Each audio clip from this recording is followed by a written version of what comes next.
Nesse vídeo eu quero falar como esse assunto de sexualidade é um tabu e ele pode se manifestar de várias formas que os casais típicos não sabem resolver. Normalmente, para um homem típico que se relaciona com uma esposa típica, eles passam por dificuldades na área da sexualidade também.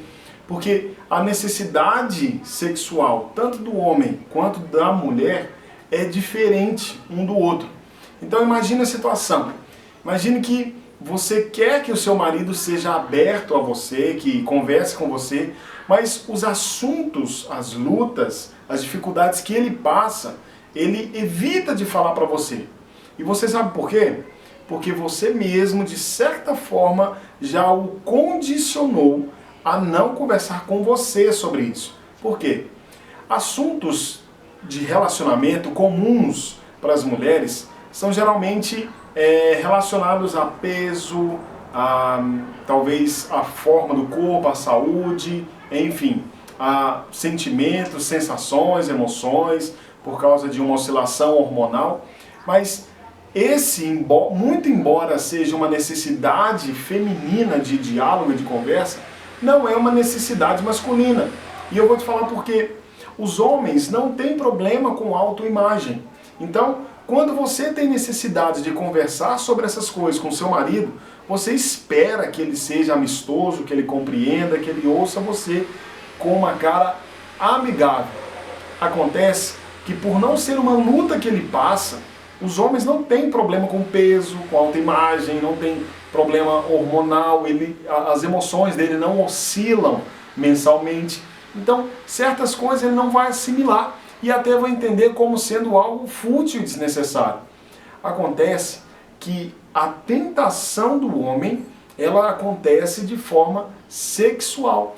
Então, quando ele olha para uma mulher, ele se sente, digamos assim, excitado. Entende? O que acontece é que a mulher fica perplexa por sequer imaginar que o seu marido ficou excitado quando ele olhou para outra mulher. Sabe que o homem, ele é muito motivado, como a gente já falou, pelo que ele vê. Se ele vê uma mulher, digamos assim, exuberante, ele imediatamente vai ficar excitado. Toda primeira olhada, ela é inevitável. A única forma de se prever esse problema é justamente furando ou tirando seus dois olhos. Acontece que, como todos nós conseguimos enxergar e ver, é inevitável a primeira olhada. Agora, a segunda, terceira em diante é um problema de caráter, entende? Mas acontece que quando o homem vê uma mulher a primeira vez, o corpo dele responde de forma imediata e ele fica excitado. Agora imagine que ele vai contar isso para a esposa dele, entende? Ela não vai conseguir aceitar isso. Ela vai pensar, como você ficou excitado olhando para uma mulher? Você não pode fazer isso. Afinal de contas, eu não olho para nenhum homem, fica excitada, por que você ficou? Entende? Ela presume que essa excitação toda acontece porque eles passaram tempo juntos, porque eles conversaram, porque eles trocaram telefones, mensagens. Pode até ser verdade que isso esteja acontecendo, mas acontece que a tentação do homem se dá pelo que ele vê. E a partir do momento que ele vê, é ativado nele um sentimento de desejo. O desejo ele não é errado por si só, porque assim como você, ele também é ser humano. Nós sentimos desejos, nós somos dotados e capacitados com instintos naturais. O desejo propriamente dito não é intenção. Você está me entendendo? O desejo não é intenção. O desejo é uma resposta natural a estímulos externos. Acontece que uma vez com o desejo, você já tem a pólvora e o fogo na mão. Agora, se você continuar a aproximar os dois, então você vai ter uma intenção. O que seria a intenção nesse caso? Seria a decisão de tomar uma atitude a respeito. Então, o homem, ele tem primeiramente um desejo. E você precisa entender que o desejo dele começou pelo que ele viu. Não porque ele conversou, não porque ele teve contato. Acontece que para você se sentir tentada a algo, é necessário um relacionamento, é necessário um envolvimento emocional, uma conversa bem elaborada, um assunto maduro, uma convivência. E aí você imediatamente projeta isso no homem. E aí quando ele fala que está tentado, inconscientemente você já deduz que ele já tem certo relacionamento com aquela mulher. Mas isso não é verdade. Ele precisa da sua compreensão de que ele viu e por isso foi tentado. E a partir daí, ele está vulnerável a dar os próximos passos no assunto sexual com essa mulher. Principalmente se ele for privado disso em casa. Então, você tem que entender que Provérbios capítulo 5, verso 19 diz: corça graciosa, gazela amorosa, que os seios da sua esposa fartem você tremendamente, né? Que a moça, a mulher da sua mocidade, venha satisfazer os seus desejos. O interessante é que Provérbios capítulo 5 dá uma instrução de que os desejos do marido devem ser satisfeitos com a sua esposa. E depois disso, o Provérbios capítulo 5, você pode ler todo ele, praticamente fala de adultério.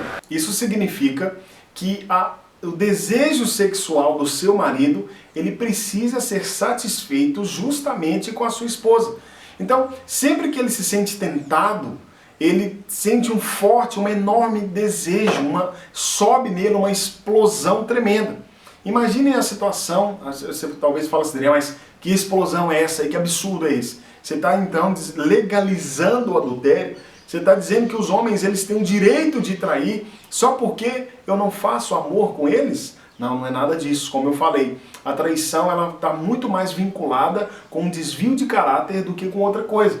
Não estou justificando essa situação, essa atitude, o comportamento masculino. Eu estou dizendo que é um ambiente propício a isso, ok? Então, imagine, você sabia que para que eles possam escavar pedreiras, nas pedreiras que eles possam escavar e extrair minérios, joias preciosas do fundo da terra, eles usam a dinamite. A mesma dinamite, a mesma bomba que pode ser utilizada para extrair joias e pedras preciosas, é utilizada também na explosão de bancos e até mesmo em guerras para matar pessoas.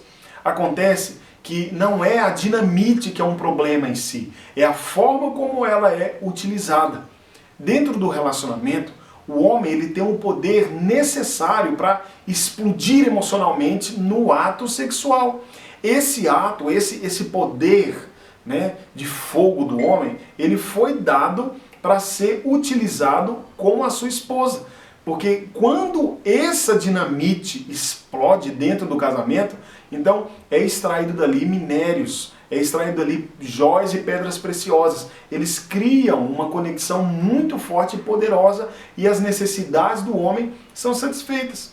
Acontece que esse mesmo homem, se ele fizer isso fora do casamento, isso pode fazer mal para ele, para a pessoa que está envolvida e também para o seu relacionamento.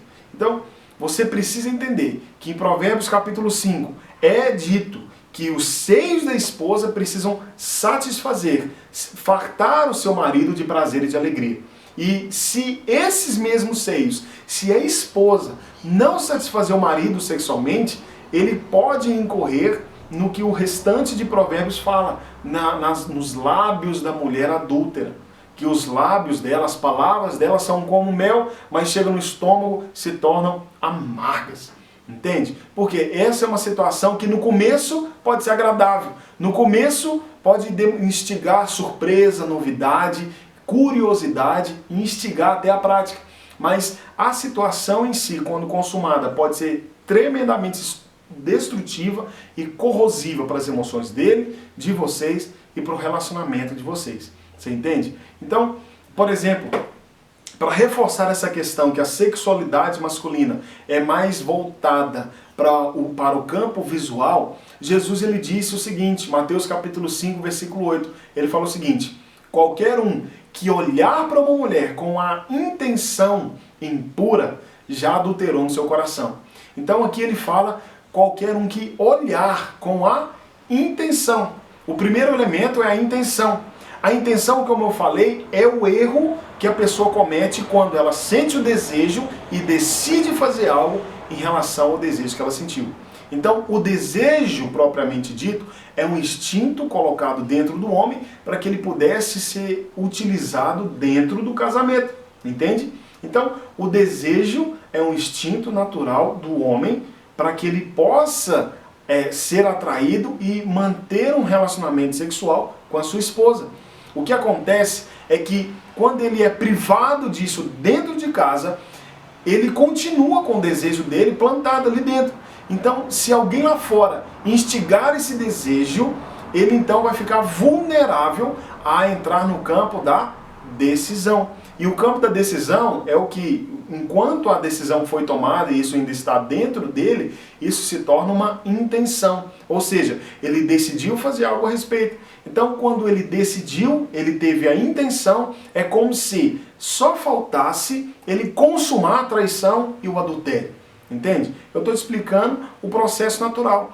E o segundo ponto desse versículo é que ele fala o seguinte: qualquer um que olhar para uma mulher não olha para outra mulher e tem vontade de cometer adultério com ela. Certamente que não, tá? Agora, ele estava falando, esse versículo, Jesus estava falando para quem exatamente? Estava falando para um homem. Então, ele não falou qualquer um que se relacionar com outra mulher, qualquer um que conversar com outra mulher, qualquer um que passar um tempo com outra mulher, cometer adultério com ela no seu coração. Não falou isso. Ele falou qualquer um que olhar. Porque a visão, a vista, o olhar para o homem é sim o estopim, o que desperta, o que promove a atitude, a decisão. Entende? Então, eu não sei se você já viu, você já deve ter visto, canhão. Então, aquele fio pequeno, um fio de linha que fica ali fora do canhão, aquilo se chama pavio. Então, o pavio, ele seria o olhar. O olhar é como se ligasse o pavio. Se o homem não controlar o olhar dele, é como se ele acendesse o pavio. E se ele decidir, é como se a bala do canhão fosse atirada. O problema é que essa bala pode ser utilizada para proteger o seu relacionamento. Ou seja, quando ele usa essa explosão dentro do casamento, isso promove união e unidade entre o casal. Agora, se ele usar esse mesmo poder de fogo do canhão e apontar para outra pessoa, isso pode ser destrutivo para o seu relacionamento. Ele pode... Tem na guerra, não sei se você conhece ou já ouviu falar, existem mortes por fogo amigo. Exatamente. No meio da guerra, alguns militares durante a história já morreram justamente por terem sido atingidos por fogo amigo. Fogo, balas, explosões vindas de aliados, parceiros. Dentro do casamento acontece isso também. O homem, às vezes, ele é ferido pelo fogo amigo da sua esposa. Sua esposa não consegue entender a sexualidade como sendo uma necessidade do homem. Por isso, ela priva ele desse assunto tão fútil para ela. Ela priva ele de falar sobre sexualidade, de falar das suas lutas e dificuldades. Então, ela tenta obrigá-lo a falar das necessidades dela. E depois, quando ela priva ele de fazer sexo, ele então está duplamente sendo atingido pelo fogo amigo, ou seja, pelo fogo da própria esposa que está atingindo ele. Porque o sexo está muito relacionado ao respeito, como nós falamos. E o respeito em si, quando o homem ele é privado de fazer sexo, ou ele é taxado como um criminoso por ter tentações por outras mulheres, ele se sente rejeitado pelo que ele é. E se ele se sente rejeitado, ele também se sente desrespeitado. Se ele se sente desrespeitado, ele se sente desmotivado a conduzir esse relacionamento e a amar você dentro do relacionamento. Então você precisa ter cuidado com o que você fala para o seu marido, com o que você faz. Você precisa entender que as necessidades dele por sexualidade são tão importantes quanto a sua por ligação, por envolvimento emocional. Entende? E aqui eu vou te dar 2 passos simples para que você possa direcionar o seu marido e o seu casamento para um relacionamento abundante.